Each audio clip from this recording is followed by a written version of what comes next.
Assalamualaikum warahmatullahi wabarakatuh. Perkenalkan, nama saya Muhammad Azmi Muafa dengan NIM 289215014 dari Prodi Manajemen Syariah Fakultas Ekonomi dan Bisnis. Saya di sini akan mempresentasikan tentang digital business, mata kuliahnya digital business. Slide selanjutnya yaitu mengelola pemasaran digital. Apa yang dimaksud dengan media digital? Media digital dan teknologi berbasis digital untuk menjangkau target pasar yang lebih luas, sehingga dengan pemanfaatan digital marketing mampu menambah cakupan target konsumen yang lebih besar daripada menggunakan metode pemasaran secara konvensional. Jadi pemasaran digital di sini lebih mengarah pada proses perpaduan antara pengetahuan pasar dan teknologi yang ada. Selanjutnya kita akan mengenal beberapa jenis dari pemasaran digital yang sering digunakan pada tahun 2020 ini. Jenis-jenis pemasaran digital yang pertama itu website. Website adalah salah satu media yang saat ini cukup populer sebagai tempat untuk memperkenalkan dan mempromosikan produk atau jasa dari suatu brand. Dengan menggunakan website sangat mampu untuk menjangkau target user secara lebih luas dari seluruh penjuru daerah. Yang kedua itu yang banyak digunakan sekarang adalah search engine marketing, di mana terbagi lagi menjadi dua jenis, yaitu SEO dan SEM. Untuk SEO sendiri termasuk ke dalam pemasaran digital tanpa mengeluarkan modal yang besar untuk membantu website masuk pada halaman pertama di mesin pencarian Google. Yang ketiga adalah email marketing, di mana Anda dapat mempromosikan berbagai konten terkait produk atau informasi untuk disebarluaskan melalui media email. Strategi ini terbukti cukup efektif untuk meningkatkan jumlah pengunjung pada website Anda. Nah, selanjutnya yaitu bootstrapping, seed funding, serial funding, dan ventura. Bootstrapping atau pendanaan pribadi adalah salah satu cara yang efektif untuk pendanaan modal, terutama saat kamu baru memulai bisnis. Yang kedua adalah seed funding.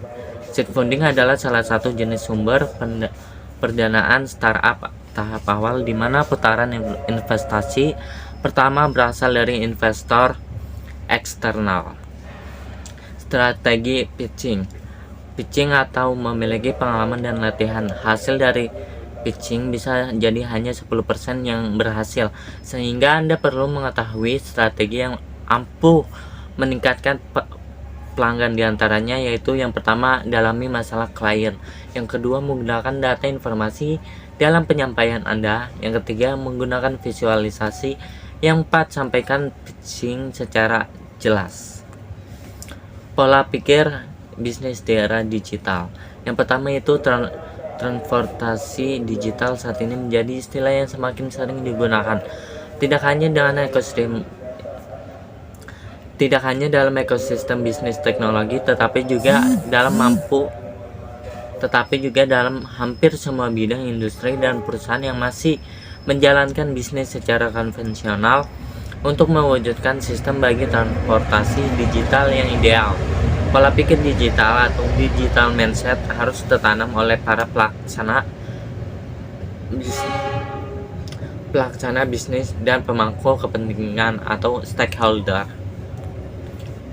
Mengelola kenaikan kelas usaha. Yang pertama itu gunakan strategi bisnis. Setiap usaha pasti membutuhkan strategi untuk mengembangkan bisnisnya.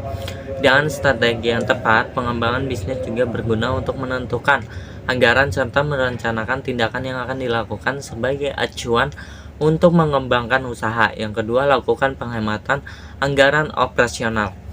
Agar usaha teman-teman bisa berkembang, anggaran operasional harus diminimalisir. Ubah anggaran yang sudah ada dan melakukan berbagai penekanan pada pengeluaran tertentu. Alihkan sisa anggaran tersebut untuk memperluas toko atau menambah jumlah barang yang paling banyak diminati. Yang selanjutnya, fungsi penilaian usaha. Ada 6. Yang pertama itu mengoptimalkan modal usaha yang kita miliki agar sesuai dengan hasil yang diharapkan. Yang kedua, menghindari terjadinya resiko kerugian pada pelaku usaha. Yang tiga, memudahkan perencanaan dan mengenai berbagai hal yang akan terjadi di masa depan, sehingga usaha yang dilakukan lebih terarah. Yang keempat, memudahkan dalam melaksanakan pekerjaan atau usaha dengan berbagai perencanaan yang ada. Tentunya pekerjaan atau berbagai hal yang harus dilakukan itu dapat disesuaikan dengan berbagai rencanaan yang sudah ada. Yang kelima, memudahkan pengawasan terhadap berbagai pekerjaan yang ada pada usaha kita, apakah sesuai dengan rencana atau tidak. Yang keenam, memudahkan pengendalian pada usaha. Dengan adanya pengawasan, tentunya berbagai hal yang terjadi pada usaha yang dilakukan oleh lebih cepat terlihat. Maka hal-hal tersebut dapat segera diselesaikan atau dikendalikan agar sesuai dengan rencana awal usaha. Cara menemukan ide bisnis yang pertama, berangkat dari hobi. Yang kedua, amati, tiru, modifikasi. Yang ketiga, berusaha menghadirkan solusi. Sekian presentasi dari saya. Mohon maaf apabila terdapat banyak kesalahan. Saya Muhammad Azim Muafa mengucapkan terima kasih. Wassalamualaikum warahmatullahi wabarakatuh.